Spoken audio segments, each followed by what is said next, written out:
নমস্কার বন্ধুরা, সবিতা কিচেনে সবাইকে স্বাগত। আজও আমি আরও একটা রেসিপি নিয়ে হাজির হয়ে গেছি। আজ আমি বানাবো সবজি দিয়ে চচ্চড়ি। এই চচ্চড়িটা কিন্তু খেতে ভীষণই ভালো লাগে। আপনারাও বাড়িতে এইভাবে কিন্তু চচ্চড়িটা বানিয়ে সবাই মিলে খেতে পারেন। এই চচ্চড়িটা আমি বানিয়েছি বেগুন, ফুলকপি আর বিনস দিয়ে।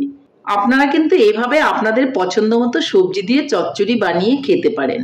এই চচ্চড়িটা গরম ভাত, রুটি, পরোটা সব কিছুর সঙ্গে কিন্তু খেতে ভীষণ ভালো লাগে। আপনারা একবার বানিয়ে খেয়ে দেখুন, তখন বুঝতে পারবেন যে চচ্চড়িটা কত ভালো খেতে। তাহলে এই চচ্চড়িটা আমি কি করে বানালাম সেটাই দেখে নেওয়া যাক। চচ্চড়ি বানানোর জন্য আমি নিয়ে নিব কয়েকটা সবজি। নিয়েছি ফুলকপি, নিয়েছি লম্বা লম্বা করে কেটে বেগুন, আর নিয়েছি বিনস, আর নেব একটা টমেটো আর দুটো কাঁচা লঙ্কা। সবজিগুলোকে সরিয়ে নিচ্ছি।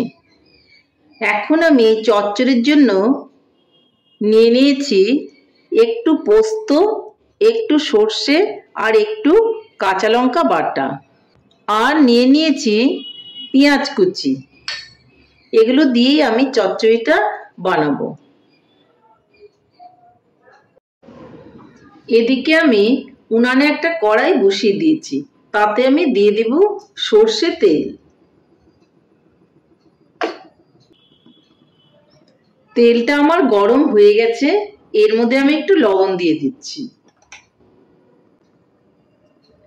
এখন আমি দিয়ে দেব পেঁয়াজ কুচি আর লঙ্কা।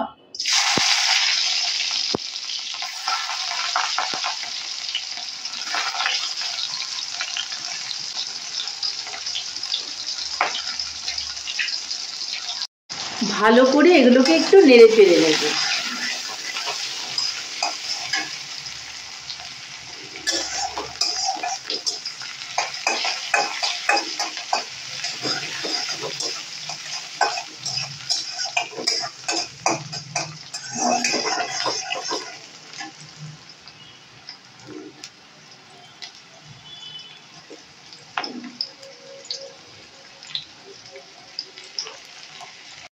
পেঁয়াজগুলো অল্প ভাজা ভাজা হয়ে গেলে এর মধ্যে আমি দিয়ে দেব সবজিগুলো। প্রথমেই আমি দিয়ে দিচ্ছি ফুলকপিগুলো, তারপর দিয়ে দিচ্ছি বিনসগুলো, তারপর দিয়ে দিচ্ছি বেগুনগুলো। ভালো করে একটু নেড়ে চেড়ে নেব। এখন আমি এর মধ্যে দিয়ে দিব একটু লবণ, দিয়ে দিব একটু হলুদ। ভালো করে নেড়ে চেড়ে মিলিয়ে নেব।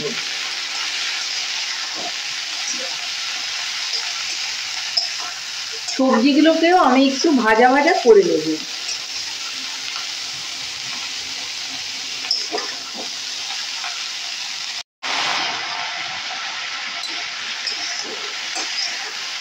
ভালো করে সবজিগুলোকে নেড়ে চেড়ে এর মধ্যে আমি দিয়ে দিব টমেটো।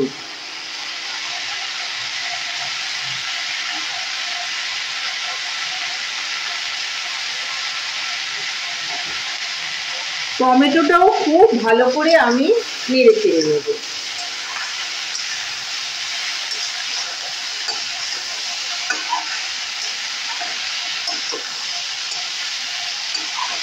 একটু ভাজা ভাজা হয়ে গেলে এর মধ্যে আমি কাঁচা লঙ্কা বাটা, পোস্ত বাটা আর সর্ষে বাটা দিয়ে দেব।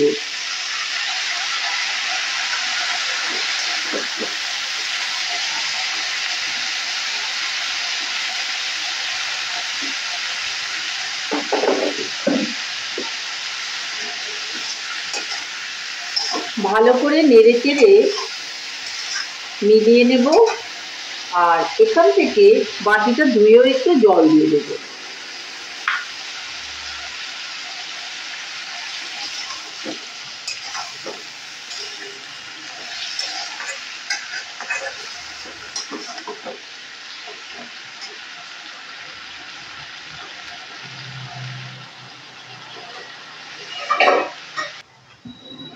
এখন একটা ঢাকা দিয়ে আঁচটাকে কমিয়ে রান্না করতে থাকবো। ঢাকনাটা তুলে আমি একটু নেড়ে চেড়ে দেব। দেখুন অনেকটাই কিন্তু মজে গেছে চচ্চড়িটা। আরো আমি শুকনো করে এটাকে মজিয়ে নেব। ঢাকাটা দিয়ে আবারও রেখে দেব। ঢাকনাটাকে আমি আবারও তুলে নেব। এর মধ্যে এখন দিয়ে দেব একটু গোলমরিচের গুঁড়ো। এটা কিন্তু অপশনাল, আপনারা ইচ্ছা করলে দিতেও পারেন, আবার নাও দিতে পারেন। এখন আবারও একটু নেড়ে চেড়ে নেব। চচ্চড়িটাকে একদমই শুকনো শুকনো গা মাখা মাখা করে বানাতে হবে।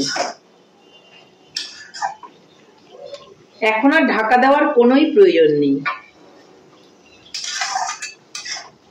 আঁচটাকে কমিয়ে এভাবেই রান্নাটা করে নেব। আমার চচ্চড়িটা প্রায় হয়ে এসছে। এখন আমি এর মধ্যে একটু ধনেপাতা ছিঁড়ে দিয়ে দেব।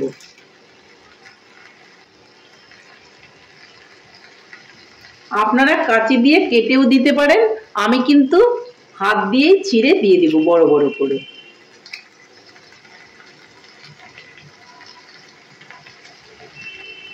এখন একটু নেড়ে চেড়ে নেব।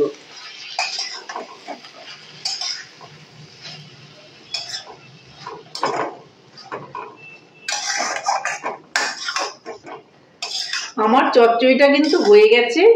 এখন আমি উনানটা অফ করে কিছুক্ষণের জন্য রেখে দেব।